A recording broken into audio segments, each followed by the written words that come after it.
Le café des ombres. Belleville. Le nom sonnait doux, comme une promesse. Mais dans la réalité, Belleville s'éteignait. Les fontaines centrales, jadis animées par les rires d'enfants, étaient désormais éclipsées par le bruit des klaxons et des volets métalliques qui grinçaient en se fermant. La crise avait tout rongé. Les usines, les commerces, même les sourires. Jean, un homme de 56 ans, luttait. Chaque matin, il ouvrait son imprimerie, l'entreprise familiale que son père avait bâtie de ses mains. Les machines dataient d'une autre époque, et les clients devenaient rares comme des éclats de ciel bleu en hiver. Mais Jean résistait. Il venait seul, balayait la poussière, lançait les rotatives, souvent pour imprimer rien du tout, simplement parce que l'idée de tout abandonner lui semblait plus douloureuse que la ruine elle-même. À quelques pas de là, niché entre une pharmacie abandonnée et une ruelle oubliée, se trouvait le Café des Ombres. Façade craquelée, vitres embuées, enseigne vacillante. Mais c'était un refuge. Le genre d'endroit qui sentait le café brûlé, le bois usé et les souvenirs. Jean y venait depuis toujours. Pour revoir Jacques, son vieil ami, ou simplement pour rester en silence, le regard perdu. Mais ce jour-là, Jacques était absent. À sa place, derrière le comptoir, une jeune femme s'affairait. Marie, 24 ans, débarquée récemment à Belleville. Elle avait fui une ville trop grande, trop chère, trop bruyante. Ici, au moins, elle pouvait respirer.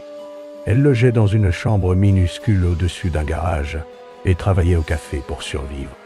Les clients ne parlaient pas. Ils buvaient, lisaient, rentraient chez eux. Marie, elle, souriait tout de même, par instinct ou par espoir. Jean entra, trempé par une pluie fine. Il s'installa à sa table habituelle, celle du fond. Marie lui apporta un café sans un mot. Il ne leva pas les yeux. Elle non plus. Le silence s'installa entre eux comme une nappe trop lourde. Mais ce jour-là, il y avait quelque chose. Une tension. Une tristesse qui débordait, même chez un homme habitué à la cacher. Que Marie le sentit.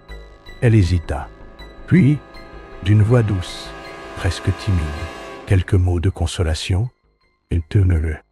Jean releva la tête, surpris. On ne lui parlait plus ainsi depuis des années. J'ai perdu presque tout ce que j'avais, dit-il. Et je crois que je suis en train de perdre ce qu'il me restait. Sa voix tremblait. Pas de colère. Juste un effondrement discret. Marie posa doucement sa main sur la sienne, sans insister. Elle n'avait pas de solution. Mais elle était là. Et pour Jean, ce fut suffisant. Les jours suivants, il revint. Toujours à la même heure. Et Marie était là, toujours avec ce mélange de douceur et de force tranquille. Ils commencèrent à parler, lentement. Ouais, un mot, puis un autre. Jean racontait son imprimerie, les années d'avant, la fierté de faire quelque chose de ses mains. Marie parlait de ses études de lettres interrompues, de son amour pour les livres, de son envie de croire qu'il existait encore des endroits où les gens s'écoutaient vraiment. Une complicité naquit. Elle est discrète, mais réelle. Le soir, quand le café se vidait, il restait parfois seul. Elle lui lisait des poèmes, et lui parlait des vieilles machines à encre. 2 générations différentes, 2 parcours cabossés, un même besoin. Celui d'être vu, d'être entendu. Et puis, ils commencèrent à céder. Jean proposa de refaire l'enseigne du café, gratuitement. Marie l'aidait à faire les comptes de son imprimerie, à comprendre les aides publiques, à envisager un site web. Ensemble, ils formaient un étrange duo. Mais un duo solide. Pour la première fois depuis longtemps, Jean se surprit à sourire en se réveillant. Mais Belleville, elle, ne souriait plus. Les rues se vidaient. La mairie annonça la fermeture prochaine de l'école primaire. Puis ce fut le tour du centre médical. Les journaux parlaient de délocalisation, de suppression de postes. La ville devenait un désert. Jean savait qu'il ne pourrait plus tenir longtemps. Un soir, alors que Marie lui lisait une page de Prévert, il eut une idée. Peut-être pouvait-il transférer son imprimerie dans une autre ville. Oui, plus vivante, avec une vraie demande. Il connaissait quelqu'un, à Lyon, qui pouvait l'aider. C'était risqué, mais c'était ça ou la faillite. Il passa la nuit à réfléchir, à peser les choix. Il pensait à ses ouvriers, à sa sœur qui comptait sur lui, mais aussi à Marie. Le lendemain, il entra au Café des Ombres, le cœur serré. Il la trouva derrière le comptoir, comme toujours. Mais il n'y avait rien de banal dans ce matin-là. « Marie, je pars », dit-il simplement. Elle ne répondit pas tout de suite. Elle déposa la tasse, s'approcha. « Ouais, c'est pour ton bien, pas vrai ?» Il hocha la tête. « Et pour eux, pour ma famille. » Elle hocha la tête à son tour. Les larmes montaient. Ils se regardèrent longtemps, sans bouger. « Tu vas me manquer, » dit-elle. « Tu m'as sauvé plus que tu ne le crois, » répondit-il.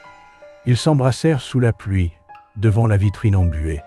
Un baiser simple, sans promesse, mais rempli de vérité. Puis, Jean partit.